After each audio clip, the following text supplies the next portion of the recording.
C'est vraiment, s'il fallait prendre une expression, qui veut voyager loin ménage sa monture. Et si je prends un premier exemple pour l'expliquer, qui est tourné sur nous, cabinet de conseil, on a 2 stratégies différentes. On pourra avoir une stratégie qui est de dire, je vais faire en sorte que mes consultants fassent le maximum de production. Donc, on va dire que 95% du temps de leur travail soit du temps mission. Du temps facturé au client. Et donc, du temps facturé au client. Et donc, ça apporte apporte un maximum de chiffre d'affaires. Ça peut tout à fait fonctionner, mais c'est comme les consultants sont sursollicités, ils sont probablement un peu moins lucides, donc un peu moins bons tout le temps, et donc leur qualité de production est un peu moins bonne, et donc on les vend un peu moins cher. Une autre stratégie qui est plus sous-optimisée, c'est de dire finalement au lieu de les charger à 95%, je les charge à 80%. Les 20% qui restent, ils font du co-développement avec les autres consultants qui sont pas sur leur mission.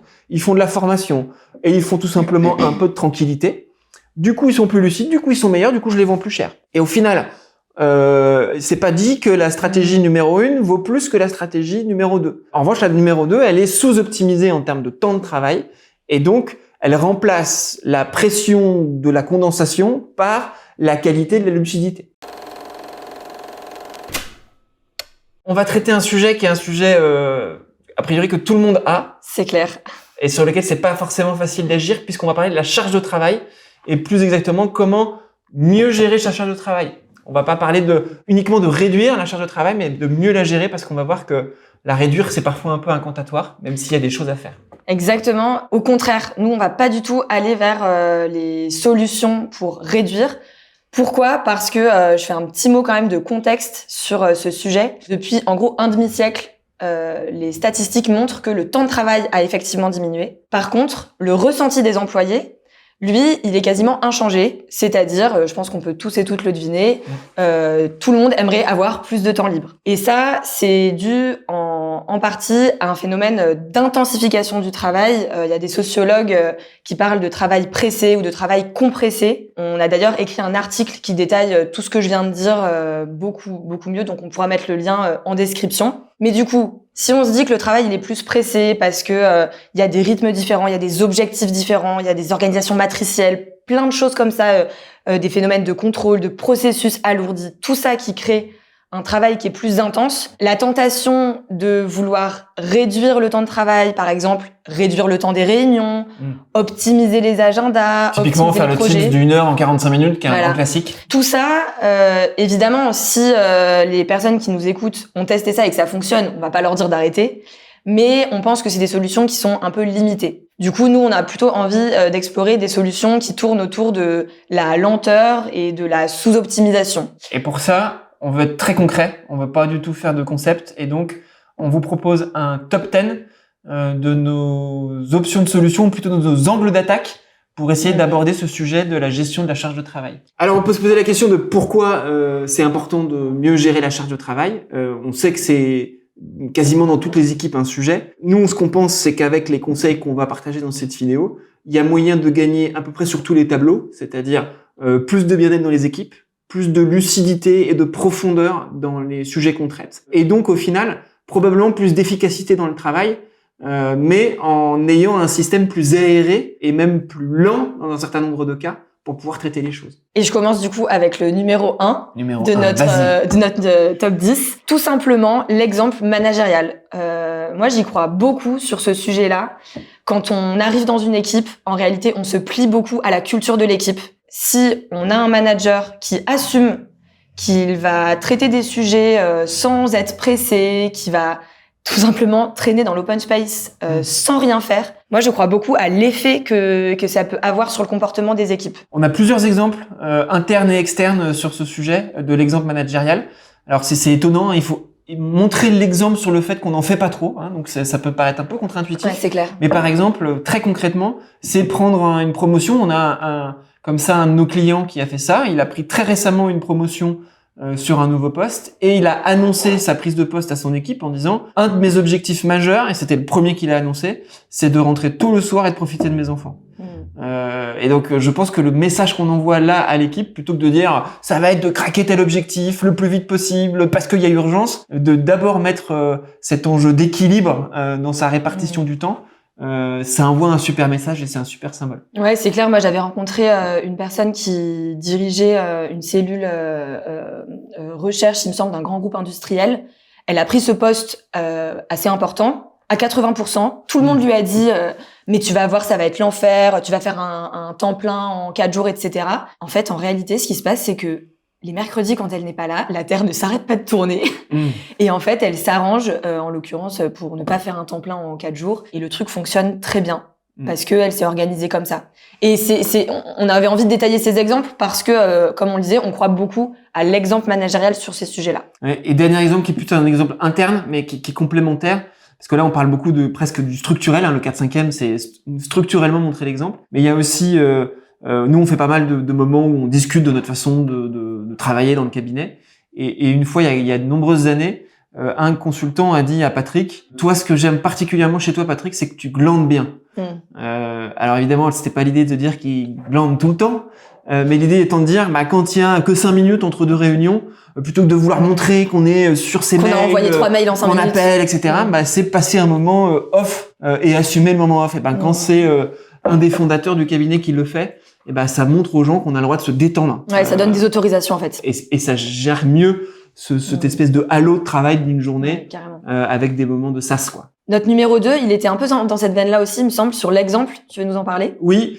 Alors c'est plutôt de l'action managériale que de l'exemple managérial, notre deuxième angle d'attaque. En gros, valoriser la lenteur, pour le dire en positif. Et donc ne pas trop valoriser les efforts et la vitesse. Très régulièrement, le réflexe managérial, c'est de dire cette action-là, elle est super parce que on y a travaillé comme des fous et que on l'a craqué 3 fois plus vite que ce qu'on avait prévu. Bien sûr, de temps en temps, c'est nécessaire. Il s'agit pas de dire qu'il ne faut jamais faire ça parce que c'est de l'efficacité, c'est de la mobilisation et donc c'est super de temps en temps.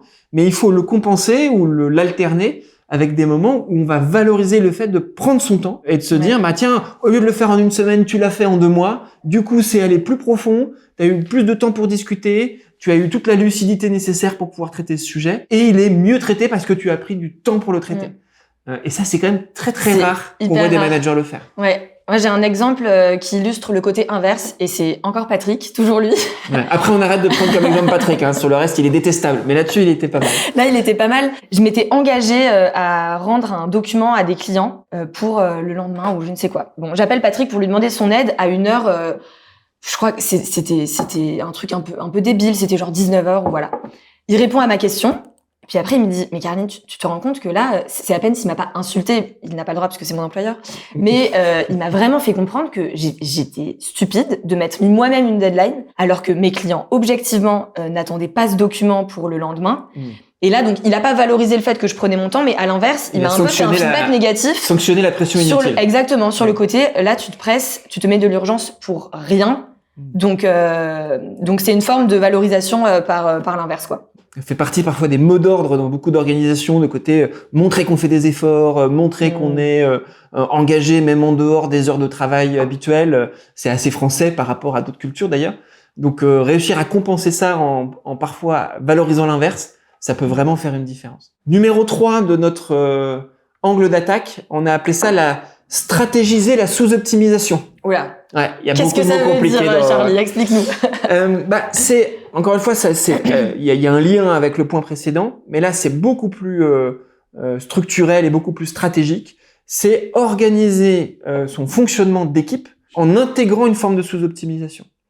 Je vais te donner un exemple et ensuite on le détaillera un petit peu plus. C'est vraiment, s'il fallait prendre une expression, qui veut voyager loin ménage sa monture. Et si je prends un premier exemple pour l'expliquer, qui est tourné sur nous, cabinet de conseil. Cabinet de conseil, quand on organise, c'est en gros quel est mon objectif de staffing de mes consultants sur les missions. On a 2 stratégies différentes. On pourra avoir une stratégie qui est de dire je vais faire en sorte que mes consultants fassent le maximum de production. Donc, on va dire que 95% du temps de leur travail soit du temps mission. Du temps facturé au client. Et donc, du temps facturé au client. Et donc, ça apporte apporte un maximum de chiffre d'affaires. Ça peut tout à fait fonctionner, mais c'est comme les consultants sont sursollicités, ils sont probablement un peu moins lucides, donc un peu moins bons tout le temps, et donc leur qualité de production est un peu moins bonne, et donc on les vend un peu moins cher. Une autre stratégie qui est plus sous-optimisée, c'est de dire finalement au lieu de les charger à 95%, je les charge à 80%. Les 20% qui restent, ils font du co-développement avec les autres consultants qui sont pas sur leur mission. Ils font de la formation et ils font tout simplement un peu de tranquillité. Du coup, ils sont plus lucides, du coup, ils sont meilleurs, du coup, je les vends plus cher. Et au final, c'est pas dit que la stratégie numéro 1 vaut plus que la stratégie numéro 2. En revanche, la numéro 2, elle est sous-optimisée en termes de temps de travail et donc elle remplace la pression de la condensation par la qualité de la lucidité. C'est rare quand même qu'on voit des stratégies de sous-optimisation chez nos clients. Nous, on connaît un client qui le fait. On travaille d'ailleurs avec... alors, ils le disent pas tout à fait comme ça, parce qu'ils sont quand même très engagés, mais c'est Hermès. Hermès, évidemment, ils sont portés par une marque très forte. Ils ont un modèle extrêmement efficace. Mais plutôt que d'en chercher le maximum de rendement, le maximum de croissance, etc., ils ont tendance à ce qu'on appelle tanker la croissance, donc la rendre plutôt de l'ordre de en dessous de 10% que au-dessus de 15%, ce qu'ils pourraient objectivement faire. Et c'est pas uniquement pour cultiver la rareté, qui est parfois ce qu'on peut dire sur Hermès. Me semble-t-il, c'est ma vision, c'est plutôt pour laisser le temps de bien faire les choses et de pas casser la marque, casser les équipes, mettre une pression inutile sur les collaborateurs. Oui, oui. Et ça s'accompagne particulièrement chez Hermès par une attention et un soin qui est porté aux collaborateurs et collaboratrices des artisans qui font les sacs. Et c'est ça qui crée aussi la valeur pour la marque, en l'occurrence. Donc ça, c'est des stratégies de sous-optimisation assez structurelles où il me semble que pas n'importe quel manager peut décider du jour au lendemain de changer presque, on parle un peu de business model. Ouais, tout à fait. On voulait aussi donner un exemple de sous-optimisation pour une action qui est franchement dans la main de n'importe quel manager qui organise un séminaire. C'est, par pitié, terminez vos séminaires à 15 heures. Ça paraît bête dit comme ça, mais moi, ça me fait toujours marrer quand même mes clients qui me demandent des séminaires pour prendre du recul, pour enfin se retrouver, et qui me disent que les horaires, ça va du 9h, 17h et qu'on va avoir qu'une heure pour manger. Donc, moi, des fois, je me bats. Et encore 17h, 17h, je suis gentille. sympa. Ouais. Donc, des fois, je me bats pour dire, non, c'est bien, 1h30 pour manger, c'est bien quand même, hein, parce que tu sais, tu vas faire venir tes équipes de toute la France. En fait, elles seront contentes de se retrouver. Et ça sert vraiment l'objectif de ta journée si tu permets des vrais moments de respiration à tes équipes. Un séminaire, en plus, c'est facile. Enfin, ça me semble plus facile d'avoir la main sur l'agenda d'un séminaire que sur des réunions récurrentes hebdomadaires, parce que par définition, un séminaire, ça n'arrive pas tout le temps, quoi, 1-2 fois par an. Et donc, on a vraiment la main sur qu'est-ce qu'on en fait de cette journée. Là aussi, on revient au point 1 de notre top 10, c'est que c'est un message managérial envoyé qui est énorme. C'est-à-dire, en fait, si vous dites, on va faire un séminaire de prise de recul et on va finir à 15h, c'est presque punk, en fait. Je pense que les gens vont se dire, mais qu'est-ce qui s'est passé? Qu'est-ce qui se passe après? En fait, il dit, oui, qu'est-ce qui se passe? Il se passe rien. On va juste rester ensemble. C'est juste pour prendre le temps. Et évidemment, c'est pas forcément que la fin qui compte, mais c'est la manière dont on se fait des vraies pauses à l'intérieur et qu'on fait pas une pause de 10 minutes, mais on fait une pause de 45 minutes, par exemple, pour prendre vraiment le temps de faire autre chose et de changer du rythme habituel. Parce que sinon, si on change pas du rythme habituel, on va pas obtenir de résultats nouveaux. Donc, c'est clair. C'est évidemment aussi un sujet d'efficacité. Dans la même veine, notre numéro 4 concerne aussi les séminaires. Ça concerne pas l'agenda, ça concerne pour le coup l'ordre du jour et les sujets que tu décides de traiter.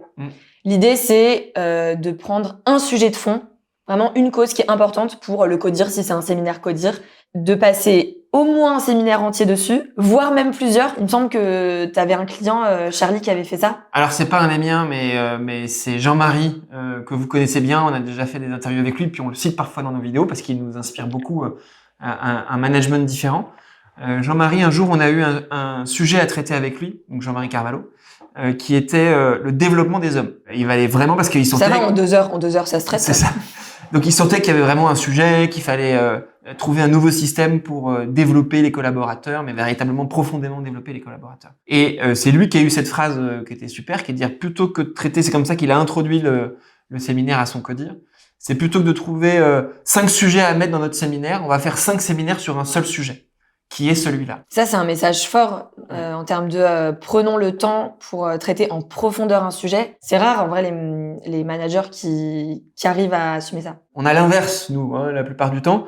C'est que souvent, quand on fait un séminaire avec un manager, on imagine, nous, on a un peu tendance à vouloir mettre peu de sujets dans un séminaire. Donc, disons qu'on met 2 sujets dans un séminaire d'une journée et demie, disons des choses comme ça. Et dans les semaines qui précèdent le séminaire, on a 10 sollicitations d'un client qui dit « Ah, mais tant qu'on est tous là, est-ce qu'on traiterait pas aussi le sujet people review, le sujet budget, le sujet machin, etc. » Et donc, il y a un petit côté « J'en ai un peu plus, je vous le mets quand même. » Et c'est ça qui condense et qui fait que ce séminaire, non seulement on tient pas le timing, on n'a plus le temps de faire les pauses, et puis surtout, les sujets, ils passent complètement à l'as, en fait. Donc ça, c'est vraiment une façon de mieux gérer la charge de travail dans un séminaire, mais on pourrait l'appliquer à une réunion d'équipe, on pourrait l'appliquer à comment on construit une semaine de fonctionnement d'équipe. Donc, c'est évidemment infini en termes de terrain d'application. Un autre point, c'est notre 5e point du top 10. On essaie de garder le fil. On l'a appelé combattre le multitasking ou le multitâche, si on veut éviter les anglicismes. Globalement, ça paraît simple, mais c'est quand même très difficile à organiser. Ça demande beaucoup de discipline et donc un levier managérial assez fort. C'est éviter toujours de faire 2 choses en même temps.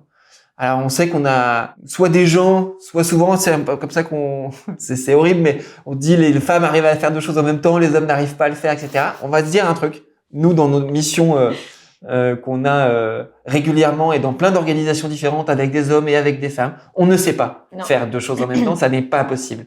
Donc, quand on traite nos mails en même temps qu'on discute, en même temps qu'on pense à un autre sujet, etc. En fait, ça dégrade on forcément la qualité. Aucun, vraiment. Ouais, c'est clair. Ouais, il y a 2 personnes qui m'inspirent sur ce sujet.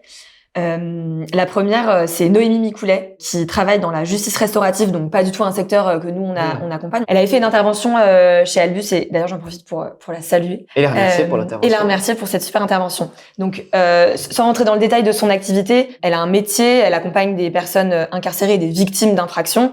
Donc, c'est des sujets émotionnels hyper forts. Et dans les médiations et dans les entretiens qu'elle mène, elle a cette image du mode avion, où elle dit tout simplement, quand je suis en face d'une personne, le reste de ma vie n'existe plus. Ça peut paraître tout bête dit comme ça, mais vraiment observer autour de vous, je pense que c'est de plus en plus rare. Et ce qui est intéressant, c'est que elle, je pense que c'est de par les sujets qu'elle traite, que ça lui semble indispensable d'avoir cette posture-là de mode avion. Je veux dire, quand quelqu'un raconte qu'il a été victime d'une chose atroce, c'est quand même un peu délicat si ton téléphone se met à sonner. Mais en réalité, même si vous êtes en entretien individuel, même si vous êtes en réunion d'équipe, que vous faites une revue des chiffres, c'est tellement plus agréable et ça permet tellement plus de se concentrer sur le sujet quand il n'y a pas de sollicitation extérieure. Du coup, ma deuxième source d'inspiration, c'est côté entreprise, pour le coup, c'est Nicolas qui dirige l'usine de Lubrizol au Havre. Et je trouve que Nicolas, donc, il est sursollicité tout le temps en tant que patron d'usine, mais à chaque fois que je le vois pas très souvent. Tu vois, hier, j'ai pris un café avec lui, ça a duré 25 minutes. Mais dans ces 25 minutes, il était à 100% avec moi. Et en fait, ce qui est fou, c'est que ça devient très rare. Mais ça devient rare, ouais, c'est clair. On va faire une discussion café du commerce. Ah, c'était mieux avant. Ah ouais, c'est ça. Non, je me permettrai pas. Mais en tout cas, c'est vraiment intéressant et il y a plein de parades à ça. Les gens disent, ah oui, mais j'ai créé le compte rendu sur mon ordinateur, donc c'est pour ça que j'ai mon ordinateur devant moi, etc. Ils disent, ok, débranche le Wi-Fi. Comme ça, on est sûr que t'as pas ton système de communication interne qui t'envoie des messages tout le temps et que tu reçois pas tes mails, etc. Donc, comment tu organises? Nous, il y a un truc tout bête quand on fait un séminaire ou une réunion d'équipe, c'est qu'on enlève les tables. Comme ça, au moins, on est sûr que on peut pas poser les trucs sur les genoux. En tout cas, c'est moins confortable. Mais on dit, en effet, autant que possible, mettez vos ordinateurs ou vos téléphones en mode avion. Ouais, et puis il y a un côté responsabilisant aussi. Moi, je préfère démarrer ma réunion, même si des réunions elle est courte. Si elle dure 30 minutes ou 1 heure, je préfère la commencer 10 minutes en retard. Regardez tout le monde dans les yeux et leur dire c'est bon, alors finissez vos mails maintenant parce que vraiment ça va me gaver si vous le faites pendant que je parle. Et en réalité, tout le monde est content quand la dernière personne a terminé son mail et que les gens sont 100% présents dans la réunion. On passe à notre 6e point. C'est peut-être le point le plus utopiste, mais en fait c'est quand même quelque chose qui est très intéressant et je vais commencer par l'exemple pour ensuite expliquer le point, mais en gros, l'idée, c'est d'avoir un objectif par personne. Un jour, on avait un codir qui avait comme sujet, comme tous les autres, comment mieux gérer ma charge de travail, ou plutôt la surcharge de travail. Et on s'était pris des inspirations avec des gens un peu extrêmes qui nous avaient challengés et qui les avaient challengés sur leur façon de faire. Et il y en avait un, c'est Régis Koenig, là aussi, vous le connaissez, il a déjà fait des vidéos avec nous. Il leur a dit un enseignement qui les a beaucoup fait réfléchir, et pourtant, lui, il a un très gros poste chez Fnac Darty et donc il a énormément de gens dans ses équipes. Donc il n'est pas du tout dans un système privilégié du point de vue de la charge de travail. Il a dit, mon enjeu, c'est que chacune des personnes de mon équipe n'ait qu'un seul objectif ou un accomplissement en tête. Ouais, ça paraît utopiste dans des organisations matricielles avec des reportings de partout et plein de priorités différentes. Là, en fait, on n'est plus sur de la priorisation. C'est même pas une histoire de priorisation parce que si on dit j'ai qu'une seule priorité, en fait. Dans les organisations complexes, ça paraît quasiment impossible. C'est vraiment une question de conditionnement. C'est-à-dire que, bien sûr qu'il y a des choses subies, il y a des choses qu'on doit au système, etc. Mais toi, Caroline, le seul objectif que je te donne, qui doit guider ton temps libre, tes moments de réflexion, ta créativité, etc., c'est celui-là. Et du coup, en t'écoutant, je me dis, ça vaut peut-être le coup d'assumer en tant que manager la différence entre les sujets subis et le fameux objectif que tu donnes. Parce que en réalité, des objectifs, quand tu prends une équipe dans un grand groupe, des objectifs, ils en ont 150. Mais par contre, là, ça peut valoir le coup de se dire, ça, c'est des projets qui sont imposés, c'est le timing du central, c'est le timing c'est la vie de notre client interne, c'est la vie opérationnelle. Mais par contre, ton objectif, mais presque c'est un objectif un peu émotionnel, je trouve, en fait, ton objectif, c'est que tu te développes là-dessus pendant les 6 prochains mois. Et du coup, c'est un peu une histoire c'est pas tant où est-ce que tu mets ton temps, mais c'est plutôt où est-ce que tu mets ton énergie et ton affect. Voir ta charge mentale. Oui. Exactement. Oui, parce que, comme on le disait au début, la charge de travail, c'est surtout lié à un ressenti, pas un ressenti subjectif, mais une charge mentale, du coup, plus qu'un temps de travail réel. Et du coup, il le racontait juste parce que après, il faut l'animer, c'est pas juste, je te fixe, c'est ton objectif, ton accomplissement. En fait, je t'envoie des 1000 messages contradictoires le reste du temps. Mais c'est qu'il y a un côté, quand il faisait un point, avec en one-to-one avec un des membres de son équipe, il disait on traite les sujets opérationnels, etc., qui sont des sujets en fait, qui sont pas des objectifs. Ouais, et sur ça on peut se presser. Et à la fin il y a un petit côté presque un peu, allez, je fous tout par terre, je vide la table. Alors parle-moi de ton objectif. Il y a une forme de dégagement en fait dans la discussion et même dans la manière dont on poursuit son objectif, etc., qui est très très agréable et qui permet de mieux vivre, de mieux segmenter sa charge de travail. C'est intéressant parce que à la fois ça paraît utopiste du coup, mais là c'est pas tant un conseil pour encore une fois optimiser son temps de travail, mais c'est vraiment comment tu l'animes et comment tu le manages. Et ça du coup c'est dans la main de n'importe quel manager. On passe à notre 7e point de notre top 10, qui est l'idée de renoncer à avoir toujours 10 sur 10, à essayer d'être toujours parfait, parce que ce qu'on observe dans les boîtes qu'on accompagne, c'est que s'il y a cette intensification, c'est aussi que on veut être à 10 sur 10 sur tous les objectifs qu'on s'est fixés, et parfois il y en a qui sont sur lesquels c'est impossible d'être parfait. Ouais, exactement. Si je devais trouver un syndrome que je vois le plus dans toutes les entreprises qu'on accompagne, c'est le syndrome du bon élève. Et d'ailleurs tout le monde l'appelle syndrome pour une raison claire, c'est que ça nous fait déjouer. On avait là-dessus, pour donner l'exemple, et ça permettra bien de le traduire, on avait fait une émission sur la sécurité en usine chez L'Oréal. Et donc l'idée c'était de dire on a des très bons résultats, mais on se rend compte qu'on plafonne un peu, et donc on se pose la question de savoir comment on pourrait faire les choses différentes. Bref, je donne pas le fond du sujet, mais on trouve des axes vraiment différents qui permettent vraiment d'animer la sécurité de manière moins infantilisante, plus responsabilisante, etc. Et on présente ça à tous les patrons d'usine, donc c'était un travail très collaboratif. Et les patrons d'usine disent mais en fait si on fait ça comme ça, quand l'audit va venir pour dire comment on fait la sécurité, on va avoir plein de points rouges et oranges. Ouais. Et là, Alexandre Brelier, qui était directeur technique à l'époque, donc il gérait une partie des usines de L'Oréal, on a aussi fait une vidéo avec lui, a dit, oui, vous n'aurez pas 10 sur 10 à l'audit. Et alors? Et là, il y avait un petit blanc. En fait, ça va pas, je pense pas que ça menace votre carrière. Si, en fait, c'est mieux pour la sécurité de l'usine, ça se verra dans les résultats. Et donc, peut-être que l'audit sera pas sur 10 sur 10, mais vos résultats seront meilleurs. Évidemment qu'on va vous le reprocher. Moi, le premier, je vais vous reprocher de pas avoir fait les points qui seront en rouge et en orange. Mais assumez, vous avez fait vos choix. Et donc, au-delà de dire il faut assumer, il faut faire des choix, il faut accepter l'erreur, en fait, je trouve plus intéressant le côté ne pas chercher le 10 sur 10 et donc accepter de sacrifier un certain nombre de choses qu'on nous reprochera, mais on l'a choisi, donc on sait pourquoi on le fait. Point 8. Point 8, c'est celui d'identifier la cause racine de la frénésie et de l'intensification du travail. C'est un peu lié au perfectionnisme de notre point 7. Selon les équipes ou selon les organisations, la surcharge de travail, parfois, elle est pas tant liée à un surplus d'objectifs ou quoi, mais elle est liée à une cause qu'on va appeler la cause racine et qui peut être différente d'une boîte à une autre. Par exemple, on va avoir des boîtes qui ne vont pas s'autoriser à faire les choses à moitié quand c'est des sujets qui viennent du central. Ou alors, autre explication possible, quand on livre un projet ou un sujet, on va vouloir que tous les membres du CODIR ou toutes les équipes l'aient validé, relu. Donc en fait, ça multiplie le travail par 10, quoi. Bon, là, c'est deux causes qui sont un peu différentes, mais nous, ce qu'on trouve intéressant, c'est de, plutôt que de soigner le symptôme de la charge de travail, collectivement se poser la question de, mais pourquoi en fait, on se retrouve frénétique, on se retrouve à bosser sur cette presse jusqu'à 22h. Poser la question dans un CODIR, par exemple, c'est vraiment intéressant parce que Du coup, tu peux t'attaquer à la maladie elle-même, quoi, à la frénésie, plutôt qu'aux symptômes, à la manifestation qui est la surcharge de travail. Ouais, et d'ailleurs, quand ils abordent le sujet de la charge de travail ou de la frénésie, souvent les actions qui en sortent, moi je les appelle les mesures conservatoires. En effet, les mesures qui attaquent les symptômes. Ça veut dire pas de réunion après 18h, pas de mail le vendredi, pas de réunion le lundi matin. Plus ça pressurise encore plus. Et du coup, exactement. Il y a deux problèmes. Un, ça tient pas la plupart du temps. Et du coup, tu culpabilises en plus de pas tenir le truc. Deux, au final, ça pressurise le reste. Parce que comme on n'envoie pas mail le vendredi, on en envoie le jeudi soir, on en envoie 10 000. Quoi. Et donc, en effet, on a plein des exemples, mais un exemple récent, c'est qu'on s'est dit, finalement, le sujet diminuer la charge de travail, qui objectivement, si tu l'affiches comme un objectif, en plus, personne va y croire. On avait identifié que c'était en fait la surpréparation.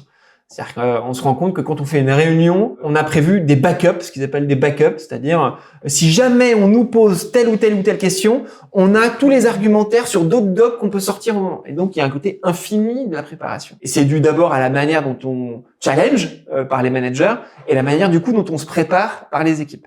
Et donc, attaquer le sujet de la surpréparation, et donc accepter collectivement qu'on se surprépare moins, donc on a moins la réponse à toutes les questions, ou on accepte de décaler la réponse à une question en disant, ok, on a les réponses à tes questions, mais on te les donnera la semaine prochaine. C'est beaucoup plus crédible, et ça a beaucoup plus de chances d'avancer. Ouais, et là, on est vraiment en plein dans la réponse de la lenteur, du coup. Exactement. Et une réponse aussi de culture d'équipe. Est-ce que le manager, il autorise son équipe à avoir comme réponse. Je m'étais aussi posé cette question-là. J'ai pas la réponse aujourd'hui. Laisse-moi 15 jours de plus pour y répondre, pour faire la tournée des autres services pour avoir la réponse, par exemple. C'est ça. Et comme quand ça vient d'un petit pacte collectif de travailler sur le sujet, c'est plus facile à faire parce que ça demande un certain courage que tu décris quand même. Ouais, c'est clair. Point 9, on a appelé ça passer de timing à phasing ou de temporalité à phasage. Je sais pas comment on le dit vraiment. Explique-nous ça, Charlie. Moi, ça fait partie de mes grandes causes du moment, donc c'est un point qui est important pour moi. Quand on mène un projet, assez classiquement, on finit par faire une feuille de route. On peut appeler ça des épisodes, des étapes, etc. Mais on se dit, ok, tous les 3 mois, on a un certain nombre de priorités qui vont mener du point initial à la solution. La réalité de ça, c'est qu'il y avait tellement d'inattendus, d'aléas, etc., que souvent, dans les 3 mois, c'est compliqué de faire ce qu'on a imaginé. Du coup, on a du retard sur l'étape 1 qui se prolonge sur l'étape 2 et ça s'accumule et ça s'accumule. Et on reste dans cette logique de frénésie et donc de compression. C'est-à-dire que le retard se compresse par rapport à un objectif qui souvent ne se prolonge pas parce qu'on a envie d'être bons élèves et d'être au rendez-vous du timing final. J'aide de plus en plus mes clients à se dire, en fait, c'est une histoire de phase et plus une histoire de timing. C'est-à-dire que c'est pas tous les 3 mois. On a une première phase dans laquelle il faut qu'on tacle un certain nombre d'objectifs. Et quand on aura obtenu ça, ça et ça, on sera prêt à passer à la phase 2. Et on l'annonce comme ça. En disant, la phase 1, elle va durer un certain nombre de mois. Alors évidemment, de toute façon, les gens, ils sont impliqués. Et donc, c'est pas parce qu'on leur donne pas un objectif de timing précis qu'ils vont se la couler douce. Ils vont juste peut-être faire les choses plus intelligemment et avec le temps que ça doit prendre. Et donc de se dire finalement, on ne passera à la phase 2 que quand on a rempli nos objectifs de la phase 1. À la fois, ça paraît évident, ça paraît du bon sens, et en même temps, ça ne sait jamais ce qui se fait. Et donc, aller sur une feuille de route par phase plutôt qu'une feuille de route par timing, je pense que ça apporte beaucoup de cohérence à une meilleure gestion de la charge de travail. Ouais, c'est clair. Ça me fait penser à 2 clientes que j'accompagne qui dirigent un atelier dans une usine de Sanofi dans le sud de la France. En l'occurrence, il s'agissait pas de feuille de route avec elles, mais plus d'accompagnement dans leur prise de poste. Bon, moi, je les ai rencontrées en octobre dernier, il me semble. J'aurais pu tout à fait faire, pour le coup, une feuille de route avec elles en leur disant les 3 premiers mois, accompagnement, prise de poste, les 3 mois d'après, etc. C'est un peu ce que j'ai fait, au sens où c'est quand même important, je pense, quand on se projette dans un accompagnement, un projet ou autre, d'avoir un peu de visibilité sur qu'est-ce qui va se passer. Au bout de 5 mois à peu près, même un peu plus, 6 mois, a posteriori, je leur ai fait le retour de Suzanne Roselyne, en l'occurrence, elle s'appelle Suzanne et Roselyne. Là, votre prise de poste, les enjeux qu'on avait identifiés au démarrage à l'automne, on est d'accord, c'est bon là, c'est ok, vous avez rétabli le lien avec vos équipes, elles ont confiance en vous, etc. On assume là, toutes les 3, que maintenant, on passe à l'objectif d'après. Et le résultat, il est le même, mais je pense que le fait de ne pas l'avoir annoncé à l'avance, ça a fait que, si leur période prise de poste s'est terminée en février ou en avril, bah en fait, si tu l'annonces pas à l'avance, si tu termines en avril, t'as pas l'impression d'être en retard. Et comme en l'occurrence, là, il s'agit de sujets humains, tu peux pas dire, ça y est, 1er février, le truc est terminé. Et puis surtout, et on ne dit pas qu'il faut le faire tout le temps, mais ça permet de mettre l'importance sur le sujet et pas sur le timing. Exactement. Donc évidemment, quand c'est un projet qui nécessite d'avoir une usine prête le 31 mars, bah là ça s'adapte pas. Il y a un truc mais dans un objectif comme celui que tu viens de décrire, qui est vraiment la qualité de ce qu'on est en train de faire, c'est beaucoup mieux de le faire comme ça. On passe à notre dixième point. thème. Eh bien, on l'a pas, le 10e point. Le 10e point, on est preneur de vos conseils, de vos idées, parce qu'on est sûr que vous avez aussi, vous, tenté des choses et que vous savez ce qui peut fonctionner pour mieux gérer sa charge de travail. Donc, on compte sur vous pour nous aider à finir notre top 10 avec vos commentaires, vos likes et vos partages. Parfait. Merci Charlie, à la prochaine. Merci Caroline.